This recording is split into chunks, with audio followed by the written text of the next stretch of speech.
Welcome to Generations, a show which helps people 50 and better lead happy, healthy, and productive lives. Hosting today's episode is Nadia Giordana, and here's Nadia. Hello and welcome to Generations, the roundtable edition. We have a fun subject today, the 1960s, and we'll be talking about what we remember of that decade. And co-hosting with me today, Ellie Freed. Hi, I'm glad to be here. And glad to have you here too. And Karen Risette. Hi, Karen. Hi, Nadia. Gail Roddy. Hi, Welcome, Nadia. Gail. And Jeannie Rogers, my idol. Jeannie has been a host on this show for many years. And Stella Lundquist. That's Welcome, right. Stella. Good afternoon. Who wants to start out? Who's got a memory? Okay, go ahead, I Jeannie. because we've got this wonderful list from our director of all the stuff that went on during the 60s, and I thought most of them I forgot. Many of them I never heard of them, but there was one that I remembered, and it's this one, that in 1960 in North Carolina, the first lunch counter that you could sit up at in the Walgreens stores got started. Woolworths. And I remember in downtown Minneapolis where I lived, it's like everybody went to Woolworths to have lunch. I remember that That's where one. you went, you know? And of course, people today, they don't know what Woolworths is to begin with, and a lunch counter, then, can't even imagine that. But I remember that. And you need to have a hamburger and a malted milk at the counter. Absolutely. Yeah. Chocolate. Or ice cream sundae. Ice cream Had those, sundaes were so- wonderful too. Yes. Yeah, they did that. And they would have what they called a soda jerk, didn't they? Yes, yes. Yeah. I think that's a throwover from the 50s, but they had it plenty in the 60s. They did indeed. But that was so much fun to see that on the list. And I thought of all the things I forgot or couldn't even remember. I thought, that one I know. Yeah, that's a good one. I think the 60s were a memorable era for me because I graduated from college in 1963. So I was a young person just full of vim and vigor, and nothing could touch me or hurt me. And I listened to John Kennedy's words, ask not what your country can do for you, ask what you can do for your country. And I joined the Peace Corps. Oh. And I went to Turkey, went first to Brattleboro, Vermont, and I studied Turkish for 3 months. And then I went to Turkey and I lived in a village where no one spoke English and no electricity and no running water, and had a wonderful experience. And it's just really, I think, stayed with me my entire life in one way or another. Sure it would. And then I came back from that, having sort of gotten rid of all my adventuresome needs, and had my first child. And so, How long were you there? 2 years. Yeah. So, and I traveled all over, and fortunately, I traveled to many of the areas that are now war-torn. So I traveled all over Turkey, and I went to Lebanon and Damascus, Syria, and to Jordan, and all those places and all the famous sites there before there was war. There was trouble, yeah. And it really makes it sort of memorable that way too, because it's changed a lot now. Having been there, it helps you when you see now what's happening. I think it brings it a little closer to home, doesn't it? It does, yeah. I have more of an understanding Yeah. of the issues there too. Yeah. In 2 years, you must have learned Turkish pretty well. I did. And Having to be immersed like that, that's how you learn it really well. yeah, because when I was dropped off in my village, literally, Peace Corps just put us in a cab and said, you're going. And Wow. the people there, knew that I was coming, and that helped a lot. But no one spoke English. So if I was going to eat or find a place to sleep that night, I was going to have to start speaking Turkish. Oh my God. Amazing. It was Fantastic quite an experience. What kind of jobs did you have then? Were you a nurse or, No, we were AB generalists. We were all these liberal arts graduates from all over these, universities in the U.S.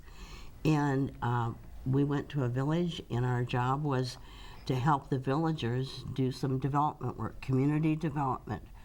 And in my case, I raised chickens and I canned tomatoes, and I had a child care program, and CARE organization provided us with powdered milk, and I'd mix that all up for the kids, and the mothers would come in, and I could talk to the mothers then about first aid and issues of nutrition with their children and so on. I was wondering, did you ever find out about what was going on in the United States at that time? Was there any connections that you could find out, you know, what we were doing, what our news was, you know? Well, that was a challenge. I did have a shortwave radio, so I could hear Voice of America. And I also, the Peace Corps sent us the New York Herald Tribune International Edition, and that would come to my mailbox in the town. I would have to go once a week and open it up, and there would be a week's worth of newspapers. Do you remember anything specific that was going on at the United States? Well, that kind of, you know. What I do remember, especially because then when I got back, I was looking at this list that our director provided us, and I realized that between 1964 and 1966, when I was out of the country, I don't remember a lot of what was happening. And the one thing when I got back, which was interesting in '64, the Beatles had become very popular. And when I got back, you know, everybody was saying, "Oh, the Beatles, you gotta have this, you gotta do this, you gotta listen to all this. This is just terrific." And I said, "Who are the Beatles?" I have no idea who the Beatles are. So there was a lot that I missed, but you know, in the meantime, I was learning more about the world. So can you say something? I can say merhaba, which means hello, and then I'll ask you nasılsınız, how are you? And you all said you were fine, so you could say iyiyim, and then you can say teşekkür ederim, which is thank you. Oh my, oh, how wonderful to know a second language. I remember being glued to the television set when the first man on the moon, I sat there through the whole thing, hour after hour, whatever was on the television, and watched that, just mesmerized at what was happening. We were camping when that happened up at Alexandria, and my sister and her family and our family. Someone on the campground brought a little portable TV. So everyone was gathered around this campsite looking at this little tiny TV. Screen. That was amazing, though. It was an That's as amazing exciting as it gets. thing. Yeah. We were watching it, and I remember my uncle saying, "I don't know, somebody might come from behind that rock and start blasting." I'll never forget that, and we all kind of went, you know, I mean, because after all, they were on somebody else's territory. You never know who was there. But that was so funny. He said it matter-of-factly, and it was But it's interesting how they couldn't walk. They had to jump. Don't you remember that? They were jumping. There was something about the gravity. the gravity that must have, you know, made it so they couldn't walk. So. Yeah, it was quite the time. And well, who was the first man? Neil Armstrong. He was the first man who set foot on the moon. Right. Yeah. That's wonderful. I was looking at this Alfred Hitchcock Psycho release. I was too young to see it. That was 1960, wasn't it? 60 or 61, and I remember it coming out, and there was just this, it was just so horrible that you couldn't see it unless you were shower 18. And I think I was 8 or 9, and I remember thinking, I can't wait to see that movie. And I think it was maybe 67 or 8 when I finally saw it. But I remember that was just a big controversy, and now that movie is nothing compared to what we've seen. Oh, Yeah, it's for still me too. something. It's still scary to you. I was old enough to see it when it first came out. It was awful. The memory is something. Yeah. A lot of his pictures were awful in that respect. Oh, yeah. And well done. but Yes. Awful nonetheless. But not anything as bad as what they show today. I mean, Yeah. Big difference. Big difference. I have to turn some shows off. I just can't do it. yeah. Absolutely. But I'd like to mention, you know, I was raising my 8 children at that time, and some of the interesting things that today would be horrid, like we didn't have seat belts in cars. Yeah. And I remember one time I had to make a real fast stop. I had all 8 kids in the car. The kids that were in the back seat flew into our front seat. Oh my. And that was terrible. And one of my kids bumped his head on the windshield, and I keep on thinking, he's all right, thank goodness. Well, it was the mark of a Same good thing parent to be quick about going like this and putting your arm out to protect your children. It's just the way it was, and we accepted that. But do you Yes, remember the yes. big station wagons with the seat facing the back door with the window? We had one of those, Yeah. and we sat back there. And when I think about it today, with that window down, and if you stopped, you know, Go right out. you could have gone right out. We never did. But as you say, there were no seat belts. There were no That's right, seat belts that's in right. the car. That same thing happened to me. And this, I think this is a 60s expression. I was driving down the street and someone copped a left in front of me. Do you remember copped a Oh, left? yeah. And I slammed on the brakes and the kids all came forward, hit the back of the front seat. Yes, yes. Yeah, It's tough. awful. Yep, so I used to worry about their brains. Yeah. Some things are better Anyway, today, yes, that's for sure. yes. But then That's with my true. kids, though, I had one that had an afro, you know, those big afros. He had a big afro, and he still has to this day. He's got very curly hair, so he almost has to have an afro. And then my kids wore, do you remember those giant elephant pants? Yes, They I had a bloused out pair. way at the, you know, at the bottom. And yeah, that kind I of. thought they were think it's called just- bell-bottom trousers. Well, Well, those they are were modest. They were Yeah. an Those just came out at the bottom. Yeah. These came like from the knees way out. Yeah. I just found a picture of my Yeah. daughter Julie with those on. You could hardly walk in them. Yeah, They were it was, cute, but yeah, they- 2 big skirts on your legs. They were called elephant pants. I had one pair, and that was similar. That was with blue jeans. Elephant pants were blue jeans. Palazzo pants, which are still around for dress, they were usually black and fancy material for evening wear, Right, but yes. somewhat similar. But I think that's when they started. And I we see did on have- this list that the mini skirt first appeared in 1965. Mini skirts, go-go boots, and go-go dancers. Yes. That's right. Yeah. That's right. I got was these boots that we home walk in. raising my children too. My first 3, 2 were born in 57 and 8, and then 1 in 61. So I had those 3 little kids. But one of the big things that happened that isn't on the list here is the opening of Vatican II, the Second Vatican Council, which had a lot of influence on the world and started better relationships between different faiths and all that. I remember that. Yeah, and it went from October of 62 to December of 65. So that was a long thing. And we followed that pretty closely. I don't remember That's that. when all the I don't remember ecumenical it. things used to start happening. It was just beginning to where Yeah. Lutherans and Protestants and Baptists and Catholics would all be Right. going to the same event, where in the Yeah. past everybody was Yeah, and separate. they were all talking to each other and Yes. finding common ground. things that they believed in. So that was a good thing.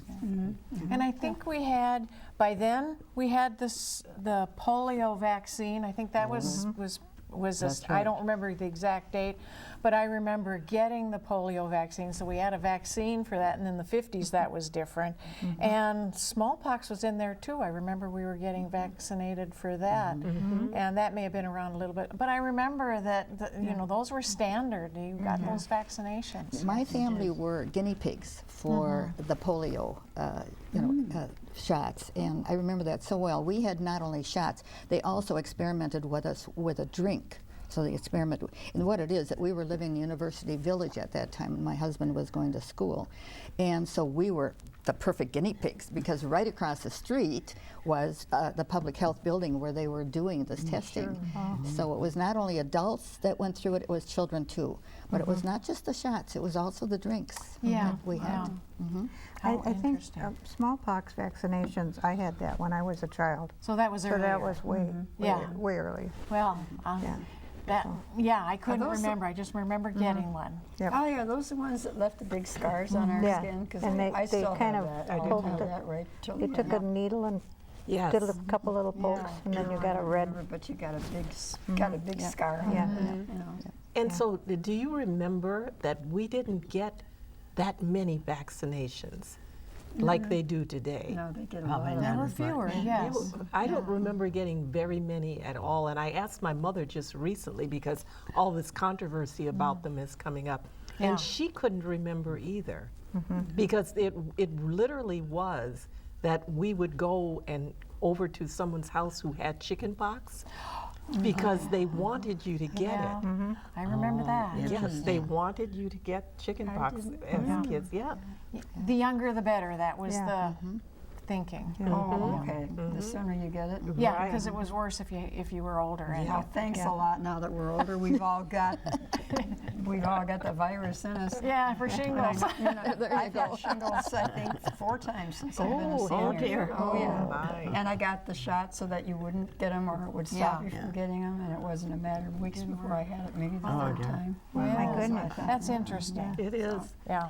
And you know, there was also a time I remember when Kennedy got shot. Do you remember that? And later his brother Bobby. Exactly, and then also the guy that shot him, and those people got shot. It was just awesome. It was a period of time where That was we were just intense. glued to our TVs. Yeah. And one of my Yeah. sons, when I talked about it recently, and they said, you know, Mom, I remember coming home from school, and I could see in all the windows of the houses, everybody had their TVs on, and the streets were quieter. Yeah. People were not so much out shopping and stuff. They were watching We were everything watching on TV. the We were just glued to the TV Yes. for several days. Yeah. Yeah.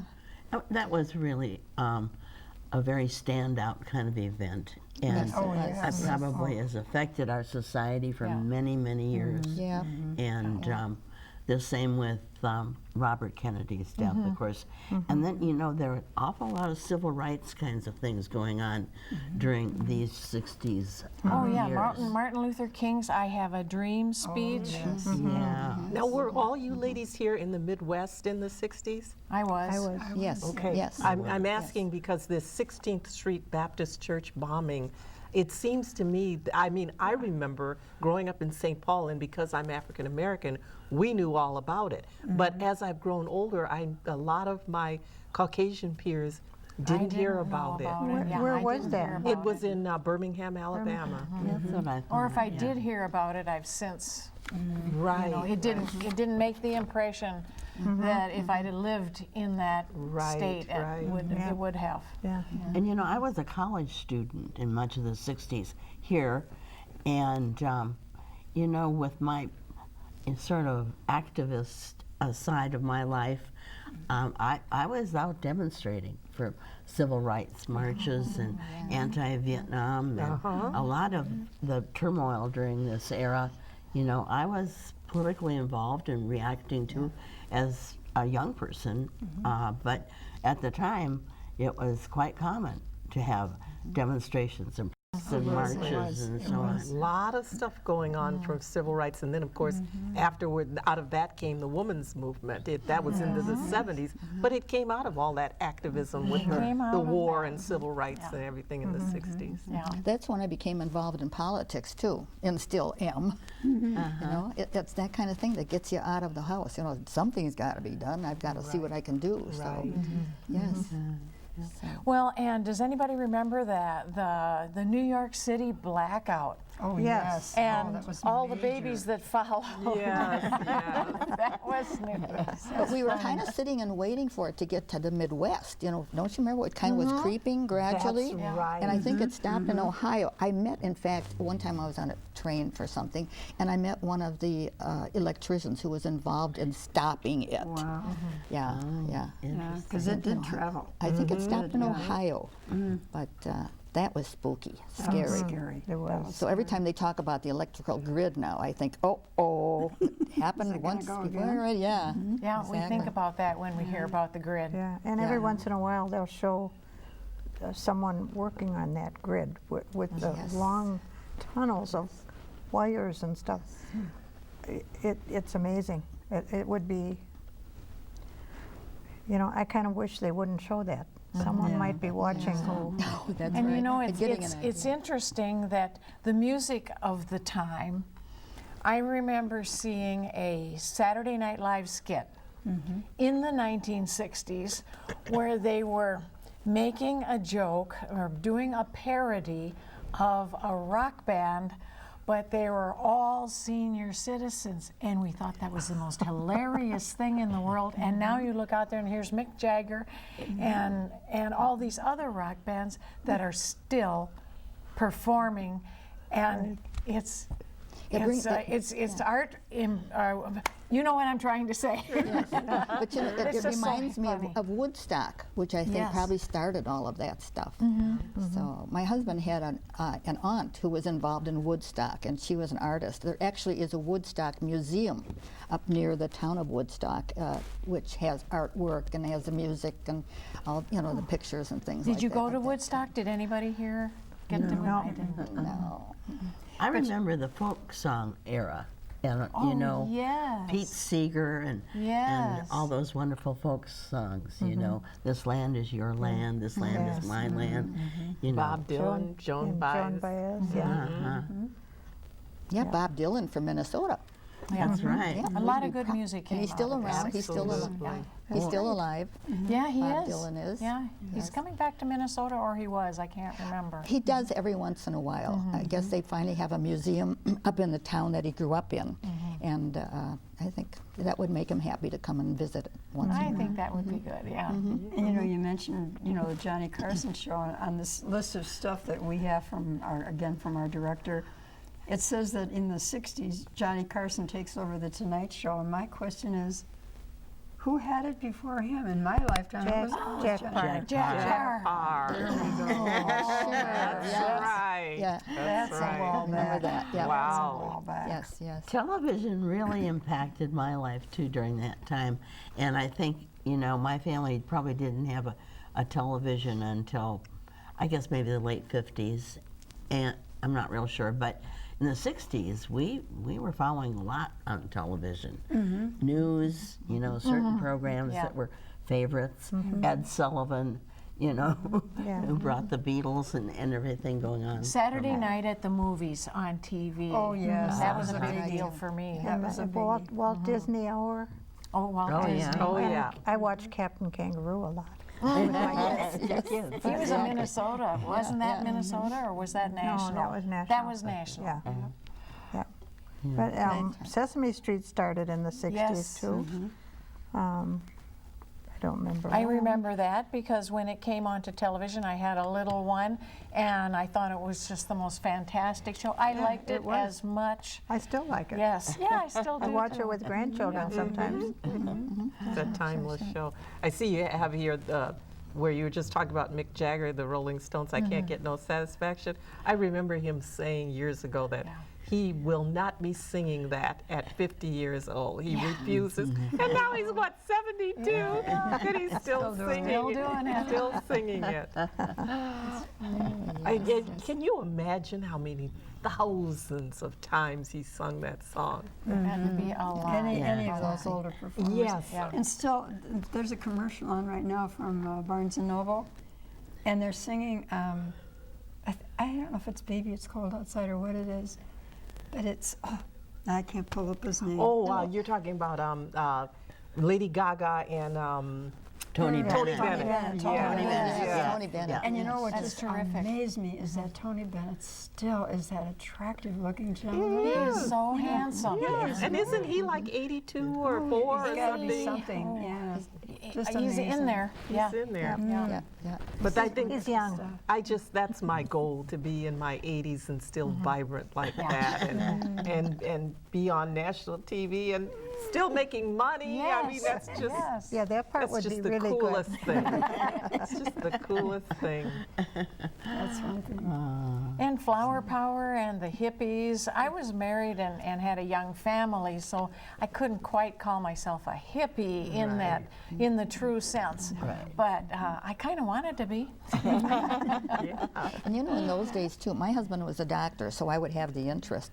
That was in the times when they had the first heart transplant. Yes. Oh, And that's you know, right. now they transplant everything. It seems. You want an ear? Do you want a nose?